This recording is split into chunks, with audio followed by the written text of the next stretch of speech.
Hello everyone, I hope you well. So आज हम अपनी वीडियो स्टार्ट करते हैं। हमारा एक न्यू टॉपिक है साझेदारी लेखों के प्रावधान क्या है, मानी पार्टनरशिप अकाउंट्स के हमारे जो रूल्स हैं वो क्या होते हैं, उन चीज़ों के बारे में। और एक हमारा क्या होता है, हमारा जो पार्टनरशिप के टाइप हैं वो क्या होते हैं और उनके क्या होते हैं अधिकार क्या होते हैं, तो उनके बारे में हम आज पढ़ेंगे। आज हम 3 टॉपिक करेंगे। हमारे पिछली वीडियो में हमने किया था कि हमारी पार्टनरशिप क्या होती है, उसके लक्षण क्या होते हैं, लेकिन आज हम अपनी न्यू वीडियो में करेंगे कि हमारे जो पार्टनरशिप होते हैं वो कितने प्रकार के होते हैं, उनके कितने कैसे रूल्स होते हैं, किस तरीके से उनके अधिकार होते हैं, कौन कौन से उन्हें अधिकार मिलते हैं, तो वो सब चीज़ें करेंगे। तो बढ़ते हैं आज हम अपने न्यू टॉपिक की तरफ।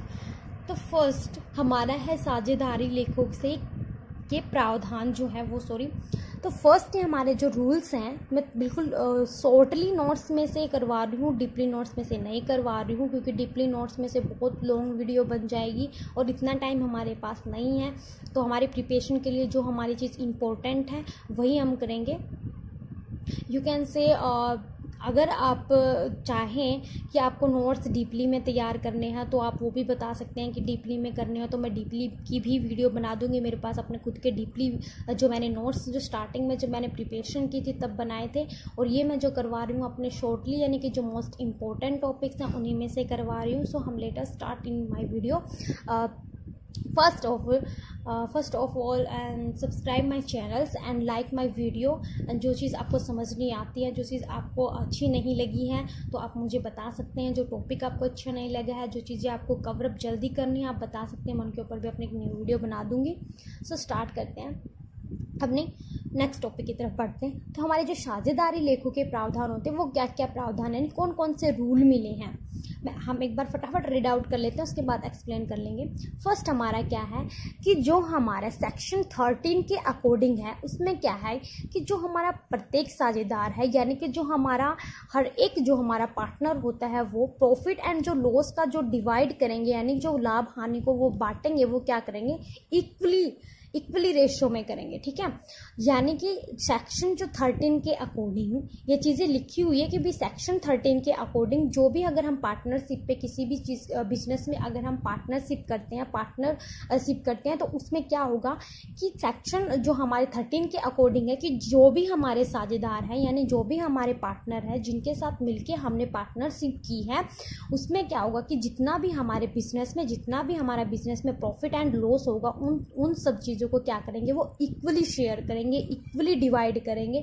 इक्वली रेशियो में। ठीक है, तो हमारा सेकंड है सेक्शन 14 के अकॉर्डिंग। सेक्शन 13 के अकॉर्डिंग तो हमारा यही है कि जो हमारे पार्टनर हैं वो क्या करेंगे, अगर हमारे बिजनेस में लाभ जितना हुआ है, जितनी भी यानी हमारा प्रॉफिट एंड लॉस हुआ है, उसके अकॉर्डिंग ही वो उन चीज़ों को डिवाइड करेंगे, उसके अकॉर्डिंग ही वो शेयर एंड मतलब क्या करेंगे, रेशियो के अकॉर्डिंग ही आप प्रॉफिट एंड लॉस को डिवाइड करेंगे। एंड सेकंड हमारा है पॉइंट सेक्शन 14 के अकॉर्डिंग। सेक्शन 14 के यानी धारा जो हमारे 14 के अनुसार जो सेक्शन 14 के अकॉर्डिंग है, साझेदारी की संपत्ति पर सभी साझेदारों की हिस्सेदारी जो होती है वो समान रूप से रहेगी। जो कैसे जो हमारे पार्टनरशिप है उसकी जितनी भी एसेट्स हैं, संपत्ति को हम एसेट्स बोलते हैं, जितनी भी हमारी एसेट्स हैं उन सभी पर जितने हमारे पार्टनर्स हैं, 2 हैं 3 हैं, जितने भी हमारे पार्टनर हैं बिजनेस के, उनका जो हिस्सा होगा, उनका जो पार्ट होगा वो क्या होगा, इक्वली होगा। ठीक है, तो हमारा जो सेक्शन 14 के अकॉर्डिंग जो हमारा प्रावधान बनाया गया है, जो हमारा कानून बनाया गया है, जो हमारे रूल्स बनाए गए, वो क्या है कि जो भी हमारे पार्टनर हैं उनकी जितनी भी हमारी एसेट्स पर और जो भी हमारी एसेट्स है ना बिजनेस के अंदर, तो उन सभी की एसेट्स पर क्या होगा, उन सभी पार्टनर्स की क्या होगी, पार्ट जो होगा, उन सभी पार्टनर का जो एसेट्स पे पार्ट होगा वो क्या होगा, इक्वल होगा, यानी समान होगा। मैं कोशिश करूँगी कि आपको हिंदी और इंग्लिश दोनों में ही एक्सप्लेन करूँ अच्छे से। अगर आपको हिंदी में कोई दिक्कत है, इंग्लिश में कोई दिक्कत, तो आप मुझे बता देना। मैं अलग से इंग्लिश मीडियम में भी नोट्स प्रोवाइड कर दूँगी, इंग्लिश मीडियम में भी ही करा दूँगी, इंग्लिश में भी करवा दूँगी, लेकिन मैं हिंदी में करवा दूँ। लेकिन मैं हिंदी में भी कोशिश करूँगी हर एक वर्ड को थोड़ा थोड़ा मैं इंग्लिश में बता सकूँ, ताकि आप वो चीज़ें समझ में आ सकें। सो हमारा थर्ड पॉइंट है ब्याज पाने का अधिकार नहीं होगा। जो भी मैंने ये नोट्स बनाए वो बिल्कुल इजी लैंग्वेज में है, ना कि कोई बुक्स की बिल्कुल प्रिपेयर एज जो हमने लैंग्वेज है, एज जो हमारी लैंग्वेज है, तो वो मैंने नहीं लिखी है, जो हमें अच्छे से समझ में आ सके। अगर आप नोट्स भी देखोगे, नोट्स पढ़ोगे तो भी आपको अच्छे से समझ में आ जाएगी, इतनी ज़्यादा एक्सप्लेन करने की भी ज़रूरत नहीं है। अगर आपको नोट्स चाहिए तो बता देना, मैं डिस्क्रिप्शन बॉक्स में क्या PDF डाल दूँगी। और मेरा टेलीग्राम पे भी मेरा ग्रुप है, टेलीग्राम पे भी मेरा चैनल है गुलवीन कॉमर्स क्लासेस के नाम से भी, आप वहाँ पे भी ज्वाइन कर सकते हैं। वहाँ पे मैं हर एक नोट्स की PDF डालती हूँ, हर एक नोट्स के बारे में बताती हूँ, नोट्स कौन कौन से हैं, मैंने अपने खुद के नोट्स भी उसमें डाले हुए हैं। तो आप बता देना जो भी चीज़ें आपको चाहिए है, तो मैं उनके ऊपर भी वीडियो बना दूँगी। और जिनके भी मेरे पास कमेंट आए हैं, जो चीज़ें उनको समझ नहीं आया, उनके ऊपर मैं एक दिन टाइम निकाल के उन सब चीज़ों के बारे में मैं एक बार वीडियो ज़रूर बना दूँगी। सो हम बढ़ते हैं अपने टॉपिक्स की तरफ। तो हमारा जो थर्ड होता है उसे ब्याज पाने का अधिकार नहीं होता, यानी कि जो उसे इंटरेस्ट होता है, इंटरेस्ट का उसे कोई भी नहीं होता। यानी कि जो हमने कोई भी बिजनेस स्टार्ट किया और हमारे बिजनेस के साथ कोई भी पार्टनर आया है नया, तो उस पार्टनर को क्या होता है, उस पार्टनर को ब्याज यानी इंटरेस्ट पाने का, इंटरेस्ट रिसीव करने का कोई भी अधिकार नहीं होता है। एंड फोर्थ हमारा होता है साझेदार के आहरण पर भी ब्याज नहीं किया जाता। यानी कि जो हमारे पार्टनर की ड्राइंग होती है, उसकी खुद की ड्राइंग का आपको पता है ना क्या होती है ड्राइंग, वो होती है, खैर मैं आपको एक बार बता देती हूँ, आपने +1 में भी पढ़ा होगा। ड्राइंग हमारी वो होती है, यानी जब भी हम कोई बिजनेस बना रहे हैं, उस बिजनेस में मान लीजिए हमारा जो प्रॉफिट है वो 4 लाख का हुआ है मंथ का, तो उस 4 लाख में से अगर हम 1 लाख रुपए जो हम अलग से रिजर्व करके रखते हैं, अलग से सेव करके रखते हैं, तो उनमें से उस जो सेव किए हुए हमारे पैसे होते हैं, उनमें से अगर हम अपने निजी चीज़ों को पूरा करने के लिए, यानी अपनी खुद की पर्सनल लाइफ की कोई भी चीज़ें पूरा करने के लिए, उनमें से अगर हम अपने पैसे लेते हैं, उसको हम ड्राइंग बोलते हैं। ड्राइंग जो हमारी होती है उसमें से हम अपने निजी कार्यों को पूरा करने के लिए यूज़ करते हैं, तो हम इसे क्या बोलते हैं, ड्राइंग बोलते हैं। तो हमारे जो पार्टनर के जो हमारी ड्राइंग होती है, आहरण होता है, हम हिंदी में आहरण बोलते हैं उसको, तो उसमें क्या होता है, कोई भी इंटरेस्ट यानी कोई भी जो हमारा ब्याज होता है वो नहीं लिया जाएगा।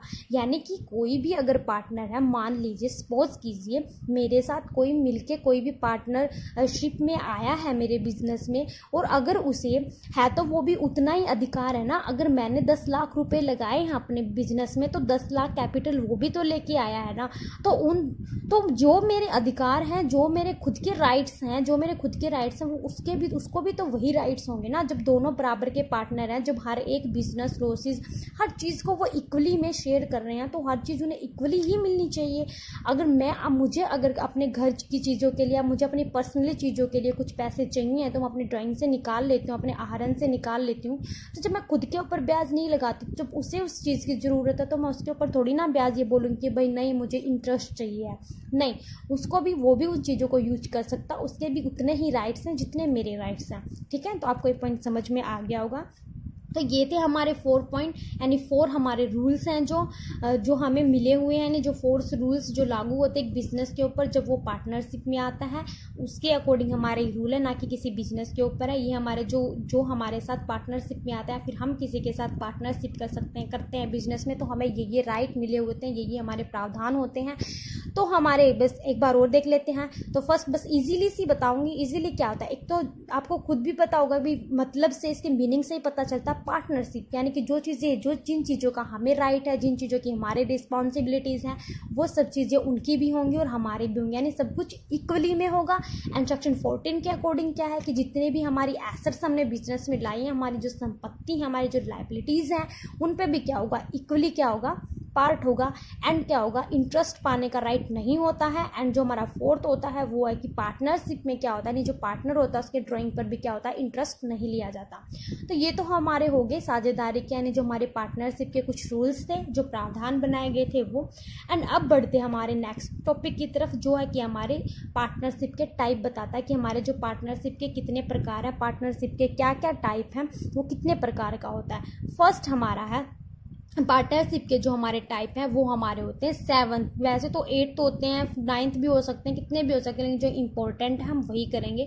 तो फर्स्ट जो हमारा होता है, एक बार हम फटाफट रीड आउट कर लें यहाँ तक, फिर मैं एक्सप्लेन कर देती हूँ। फर्स्ट हमारा होता है निष्क्रिय यानी गुप्त साझेदार। एंड सेकंड होता है हमारा नामात्र का साझेदार। गुप्त साझेदार होता है हमारा जो कि गुप्त होता है ना, जिसे हम छुपा के रखते हैं, जो हमारे सबके सामने यानी जो हमारा हाइड पार्टनर होता है वो।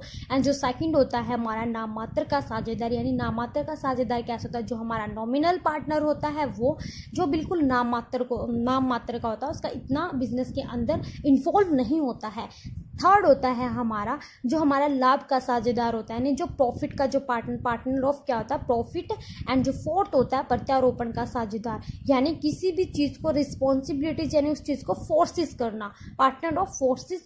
एंड फिफ्थ होता है हमारा उप साझेदार, यानी कि हर चीज़ में जो साझेदार होता है, जो हमारा ऊपर जो हम साझेदार से जो होता है ऊपर का जो साझेदार होता है, जो ऊपरी साझेदार होता है उप साझेदार। यानी जो हमारा सिक्स्थ होता है अवैश्यक, यानी क्या होता है ये किशोर, यानी कि जो मतलब अवैश्यक होता है, जो हमारे जिसकी एज हमारी 18 से नीचे होती है वो।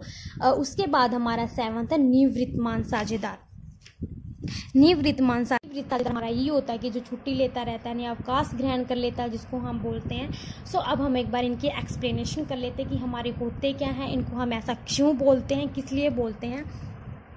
सो हमारा फर्स्ट था कि जो हमारा निष्क्रिय साझेदार, यानी कि जो हमारा निष्क्रिय यानी गुप्त, यानी जो हमारा पार्टनर ऑफ हाइड होता है, यानी हाइड ऑफ पार्टनर होता है, वो हमारा होता क्या है और वो क्यों होता है हमारे बिजनेस के अंदर हमारा वो क्यों होता है। तो जो हमारा गुप्त साझेदार होता है, जिसको हम हाइड पार्टनर बोलते हैं, वो क्या होता है उसका तो जो हमारे जो थर्ड पार्टी के जो पक्षकार होते हैं, यानी जो थर्ड पार्टी के जो पर्सन होते हैं, जो थर्ड पार्टी वाले जो हमारे पार्टनर होते हैं, उनके नेचर्स यानी उसके जो व्यवहार होता है, उसका जो नेचर्स होता है, उसके अकॉर्डिंग क्या होता है, जो हमारे पार्टनर की जो एक सूची तैयार की जाती है, पार्टनर की जो एक लिस्ट तैयार की जाती है, उसके अंदर उसे शामिल नहीं किया जाता है। यानी कि एक बिजनेस जो होता है वो बहुत ही टेढ़ी चीज़ है, बहुत ही कॉम्प्लिकेटेड है, वो इतनी जल्दी से समझ में नहीं आता। उसमें बहुत सारी ऐसी चीज़ें कॉम्प्लिकेटेड होती हैं जो हम क्या होती हैं बाहरी चीज़ों को नहीं दिखाते हैं। तो कुछ ऐसी चीज़ें होती हैं जिनको हम क्या करते हैं हाइड करके रखते हैं, जिनको हम क्या करते हैं सभी के अंदर डिवाइड, या सभी को हम उस चीज़ के बारे में नहीं बता सकते। जैसे हम बोलते हैं ना कि कुछ जासूस होते हैं, कुछ गुप्तचर होते हैं, कुछ हाइडेंस होते हैं, तो वो सब चीज़ें आती हैं हमारे गुप्त पार्टनरशिप के अकॉर्डिंग, यानी जिसको क्या करता है बिजनेस में क्या कहता है कि हाइड करके रखा जाता है। उसका ना तो किसी भी जो पार्टनर होता है, जब हमारा कोई बिजनेस जो होता है, हम बिजनेस कर रहे हैं, हमारे पार्टनरशिप पे कोई पार्टनर आया है, तो उन पार्टनर्स में भी कोई एक ऐसा पार्टनर होता है जिनको हम क्या होते हैं बाहरी जो हमारे बिजनेस होते हैं, जो हमारे कंपटीटर होते हैं, उनके सामने हम उस चीज़ को, उस पार्टनर को नहीं शो करते हैं। उस पार्टनर वो क्या होता है हमारा सिर्फ एक गुप्त तरीके से होता है, वो काम तो सारे करता है, लेकिन क्या है उस पार्टनर के बारे में किसी और पार्टनर को भी नहीं पता होता। उसको क्या बोलते हैं हम हाइड पार्टनर बोलते हैं। किसी भी लिस्ट में, किसी भी चीज़ में, उसका किसी भी लाइबिलिटीज़ में वो नहीं होता है, इन्वॉल्व नहीं होता है। तो वो किन किन चीज़ों में इन्वॉल्व नहीं होता है, एक तो वो जो हमारा होता है कि एक तो वो किसी भी लिस्ट में इन्वॉल्व नहीं किया जाएगा। एंड जो हमारा सेकंड होता है वो क्या होता है, जो हमारे थर्ड पार्टी के जो हमारे पार्टनर होते हैं, यानी जो पक्षकार होते हैं, जो उनकी लाइबिलिटीज़ होते हैं उनके लिए भी, यानी जो उसके दायित्व होते हैं उनके लिए भी वो जवाबदेही, मतलब क्या होता है कि उनको जवाब देने के लिए भी नहीं होता है। यानी कि अगर जो हमारे थर्ड पार्टी के जो हमारे पार्टनर होते हैं, अगर हमें कुछ उन्होंने हमसे कुछ किया है, तो किसी भी चीज़ की हमें रिस्पॉन्सिबिलिटी है, वो इन चीज़ों में भी इन्वॉल्व नहीं होता। ये एक तरीके से बिल्कुल हाइड होता है जिनको, लेकिन इसको एक राइट जरूर मिला होता है। लेकिन जो हमारा हाइड पार्टनर होता है उसको एक राइट जरूर मिला होता है। वो राइट क्या होता है, वो राइट यही होता है कि जो हमारे पार्टनर होते हैं उससे क्या होता है, जो हमारी बुक्स होती हैं उनको क्या करने का, देखने का, और उनको जांच करने का, उनकी इन्वेस्टिगेशन करने का राइट जरूर होता है। लेकिन किसी भी रिस्पॉन्सिबिलिटीज़ के लिए वो जिम्मेदार नहीं होता है। मतलब कैसे, उसे सिर्फ मेन चीज़ें ही करवाई जाती हैं, जैसे इन्वेस्टिगेशन करवा दी, किसी भी बुक्स की जांचें करवा दी, या फिर उन चीज़ों के बीच में उन चीज़ों को इन्वेस्टिगेशन करवा के उन चीज़ों की कमियों के बारे में, फॉल्टीज के बारे में पता लगा लिया। लेकिन अगर बाय चांस किसी भी चीज़ में कोई भी नुकसान हो जाता है, कोई भी लॉसेस हो गया, एक्सपेंसेस हो जाती, तो वो उस चीज़ के लिए रिस्पॉन्सिबल नहीं होता है, वो हमारा हाइड पार्टनर होता है। अब बढ़ते हम अपने सेकंड पार्टनर की तरफ। वो हमारा क्या होता है, ये हमारा होता है नॉमिनल पार्टनर, यानी कि हमारा जो नाम मात्र का साझेदार होता है, जिसे हम क्या होता है सिर्फ नाम मात्र के लिए रखते हैं। हमने पहले एक बार हमने पढ़ा था कि हमारे नॉमिनल अकाउंट, पर्सनल और रियल क्या होता है। जिस तरीके से हमारा नॉमिनल अकाउंट होता है उसी तरीके से हमारा क्या होता है, ये नाम मात्र का साझेदार होता है। तो ये कैसे होता है, जो हमारा नाम मात्र का साझेदार होता है वो क्या होता है कि एक फर्म का पार्टनर तो वो जरूर है, लेकिन फर्म में यानी कि जो हमारी बिजनेस होता है, जो हमारी फर्म है, उसके किसी भी कार्य में भाग नहीं लेता है। यानी कि जो हमारा पार्टनर होता है, जो सेकंड जो हमारा नॉमिनल पार्टनर होता है, वो क्या होता है, वो वैसे तो हमारा पार्टनर है, बिजनेस का इन्वॉल्व है वो, लेकिन अगर बिजनेस में कोई भी काम हो रहा है, कोई भी वर्क हो रहा है, वो उस चीज़ में क्या होता है, इन्वॉल्व नहीं होता, ना उस चीज़ में पार्टिसिपेट करता है। लेकिन अगर कोई भी अगर फॉर्म में, कोई भी बिजनेस में अगर वर्क किया जा रहा है, उसके जो लायबिलिटीज होती हैं उसके प्रति वो क्या होगा, जवाब उसको देना होगा, यानी उसकी रिस्पॉन्सिबिलिटीज उसे होती है। तो ये तो, लेकिन जो गुप्त साझेदार होता है, जो हमारा हाइड पार्टनर होता है, वो क्या होता है, किसी भी चीज़ के लिए क्या होता है, रिस्पॉन्सिबल नहीं होता। लेकिन जो हमारा नॉमिनल जो पार्टनर होता है वो रिस्पॉन्सिबल जरूर होता है, लेकिन किसी भी बिजनेस के कार्य में, किसी भी बिजनेस के वर्क में वो पार्टिसिपेट नहीं करता है। तो ये तो हमारा था नॉमिनल पार्टनर, यानी नाम मात्र का साझेदार। एंड थर्ड हमारा है लाभ का साझेदार, यानी पार्टनर ऑफ प्रॉफिट। तो हमारा जो पार्टनर ऑफ प्रॉफिट होता है वो किसके लिए होता है, वो ओनली फॉर प्रॉफिट के लिए होता है, यानी कि सिर्फ प्रॉफिट का ही वो पार्टनर होता है, उसे और सिर्फ चीज़ों से कोई भी मतलब नहीं होता है। जब उसे मतलब क्या बोलते हैं उसको, जब उसे प्रॉफिट लेना होता है, उसे प्रॉफिट का ही होता है, उसे सिर्फ प्रॉफिट के लिए ही होता है वो साझेदार जो होता है, हमारा पार्टनर जो होता है। यानी कि जब अगर हमारे बिजनेस में प्रॉफिट हो रहे हैं, तब हमारा ये जो पार्टनर होता है वो क्या राइट रखता है कि वो जितना हमारा जितना हमारा प्रॉफिट हुआ है उस प्रॉफिट में से अपना पार्ट लेने के लिए राइट रखता है, उसे ये अधिकार मिला होता है। लेकिन जब हमारे बिजनेस में कोई भी हमारा लॉस होता है, वो उसमें क्या होता है, इन्वॉल्व नहीं होता, उसमें वो डिवाइड नहीं किया जाता, ओनली वो प्रॉफिट डिवाइड किया जाता है, ना कि लॉस। ठीक है। लेकिन ये क्या होता है, अगर हमारे बिजनेस में जितने भी वर्क्स होते हैं उनके लिए रिस्पॉन्सिबल ये भी होता है, लेकिन ये हमारे लॉसेस यानी जो हमारी हानि के लिए, हानि में जो डिवाइड नहीं करते हैं, लेकिन सिर्फ इसे किस चीज़ का पार्ट मिलता है, प्रॉफिट का। एंड हमारा फोर्थ है प्रत्यारोपण का साझेदार। प्रत्यारोपण का हमारा साझेदार कौन सा होता है, ये जो हमारा पार्टनर होता है वैसे तो बिजनेस का पार्टनर नहीं होता है, यानी बिजनेस का पार्टनर नहीं होता है, लेकिन ये किस चीज़ का पार्टनर होता है, ये होता है लीडरशिप के लिए। ठीक है ना, लीडरशिप के लिए होता है। यानी कि क्या होता है कि हमारे जो पार्टनर होते हैं वो अलग अलग तरह के होते हैं। अब एक अकेला हम बिजनेस नहीं कर सकते हैं, बहुत सारे पार्टनर इन्वॉल्व होते हैं और हर किसी को एक अलग अलग डिपार्टमेंट दिया जाता है। कोई हम हाइड का कर देते हैं, कोई हमारा नॉमिनल होता है, कोई हमारा प्रॉफिट के लिए होता है, कोई हमारा प्रत्यारोपण के लिए होता है। ये जो हमारा पार्टनर होता है वो सिर्फ और सिर्फ लीडरशिप के लिए होता है। लीडरशिप के लिए भी कैसे होता है, अब आप सपोज कीजिए अब हमने कोई बिजनेस क्रिएट किया, बिजनेस हमारा है, तो बिजनेस में हमारे एम्प्लॉयज़ भी तो होंगे, तो उन एम्प्लॉयज़ को काम करने के एक अकेला ओनर तो नहीं कर सकता, वो सब चीज़ें मैनेजर तो नहीं कर सकता। तो मैनेजर के नीचे भी कुछ कमेटीज़ होती हैं, कोई छोटा मैनेजर होता है, तो उनके ऊपर जो लीडरशिप होता है, जो लीडरशिप पर्सन होता है, जो उनको लीड करता है, यानी कि नेतृत्व करता है। लीडरशिप को हम हिंदी में नेतृत्व बोलते हैं।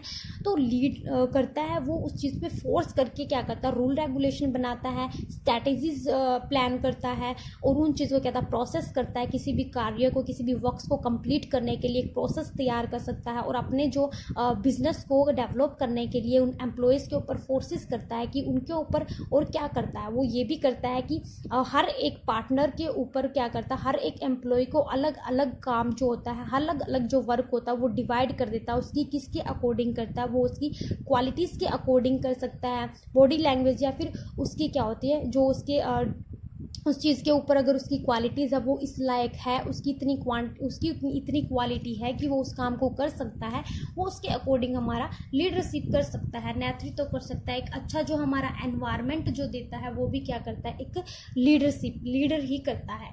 तो जो लीडर होता है वो भी एक ज़रूरी होता है हमारे बिजनेस के अकॉर्डिंग। उसके बाद हमारा फिफ्थ है उप साझेदार। तो उप साझेदार हमारा क्या होता है, यह जो पार्टनर होता है किसी भी पार्टनर के प्रॉफिट में से अपना प्रॉफिट ले सकता है। समझ में आया? मतलब क्या होता है, मैं आपको एग्जांपल देती हूँ, शायद आपको ये समझ नहीं आया होगा। मान लीजिए मेरे साथ किसी 2 बंदे पार्टनर में हैं, ठीक है। तो ये जो पार्टनर होता है ना, उन 2 बंदों को जो प्रॉफिट हुआ है ना, उनके प्रॉफिट में से वो क्या कर सकता है, अपना प्रॉफिट ले सकता है।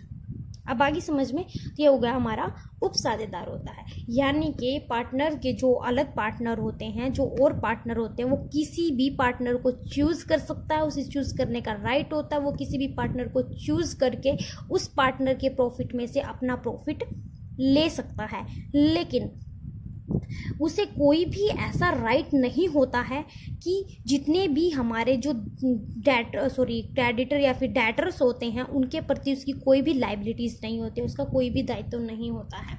उसके बाद हमारा 6th है अवैयस्क साझेदार।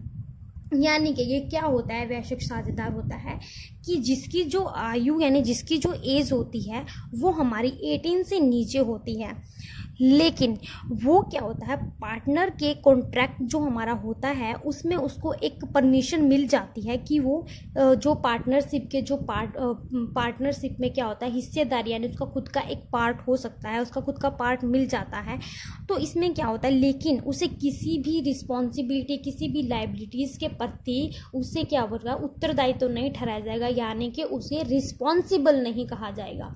जो हमारा ये माइनर होता है, यानी कि ये पार्टनर जो मतलब बिजनेस में क्या होता है, जो ये होता है बिजनेस में जो है वैसे यानी जो माइनर पार्टनर होता है उससे प्रॉफिट पाने का भी अधिकार है, यानी इसको प्रॉफिट मिलने का भी राइट है। लेकिन अगर कोई नुकसान होता है किसी भी चीज़ के लिए, अगर रिस्पॉन्सिबल होता है, वो ये नहीं होता है, ठीक है। उसके बाद हमारा निवृत्तमान साझेदार आता है।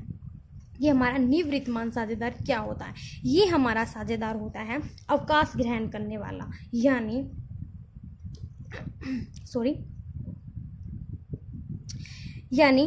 इसमें क्या होता है, जो हमारा निवृत्त होता है यानी रिटायरमेंट के बाद भी, या फिर जो हमारे रिटायरमेंट के बाद जो पर्सन ऐसे होते हैं, कुछ जॉब्स में ऐसा होता है कि जो रिटायरमेंट के बाद भी बिजनेस के लोग उस पर इतना मतलब क्या बोलते हैं, उसको ट्रस्ट करते हैं, इतना समझते हैं कि हाँ ये बंदा इस चीज़ के ईमानदारी है, उसकी खुद की काबिल है वो इस चीज़ के कि वो ये काम कर सकता है, तो वो उसी को सौंपते हैं। तो अगर जो निवृत्तमान पार्टनर होते हैं उनमें सिर्फ उन पार्टनर को इन्वॉल्व किया जाता है, अगर वो छुट्टी पे भी हो, अगर वो हॉलीडेज पे भी गए हों, तो भी उन पे इतना ट्रस्ट होता है कि अगर हम बिजनेस का कोई भी काम देंगे, कोई भी वर्क उनको देंगे, तो वो उस चीज़ को अच्छे से हॉलीडेज में भी कर लेगा। तो ये जो इम्पोर्टेंट पार्ट होता है हमारा, यानी इम्पोर्टेंट जो टाइप होता है, तो ये हमारा था निवृत्तमान साझेदार। इसमें क्या होगा, ये हर एक रिस्पॉन्सिबिलिटी, हर एक चीज़ के लिए रिस्पॉन्सिबल भी रहेगा, और अगर कोई भी कंडीशन के लिए अगर कोई भी उसे सूचना मिलती है, कोई भी उसे लिस्ट तैयार करनी होती है, कोई भी इंफॉर्मेशन मिलती है, वो उन सब चीज़ के लिए क्या होगा, रिस्पॉन्सिबल होगा।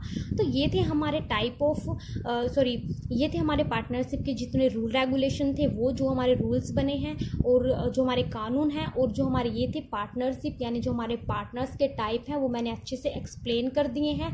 आई होप आपको अच्छे से समझ में आ गए होंगे। कल हम बात करेंगे इसके राइट्स की, और इसके जो हमारे कर्तव्य यानी जो इसकी रिस्पॉन्सिबिलिटी होती है उसके बारे में थोड़ा सा पढ़ेंगे। सो ये थोड़ी सी लॉन्ग वीडियो हो गई है, बट इसकी जो एक्सप्लेनेशन थी वो थोड़ी ज़्यादा थी, लेकिन वो मैंने एक्सप्लेनेशन इसीलिए की थी ताकि आपको अच्छे से समझ में आ जाए। मैं थोड़ी सी शॉर्टली वीडियो ही कोशिश करती हूँ बनाने की, इतनी ज़्यादा लॉन्ग वीडियो नहीं बनाती हूँ। सो अगर आपको पार्टनरशिप के रूल्स में से और टाइप में से किसी भी टाइप्स की थ्योरी में कोई भी चीज़, कोई भी टॉपिक अगर समझ नहीं आया है, तो आप मुझे बता सकते हैं कौन सा टॉपिक आपको समझ नहीं आया है। मैंने अपनी तरफ से पूरी कोशिश की है और अच्छे से एक्सप्लेन भी किया है ताकि आपको अच्छे से समझ में आ जाए। तो मिलते हैं हम अपनी नेक्स्ट वीडियो में, तब तक के लिए bye bye, take care yourself.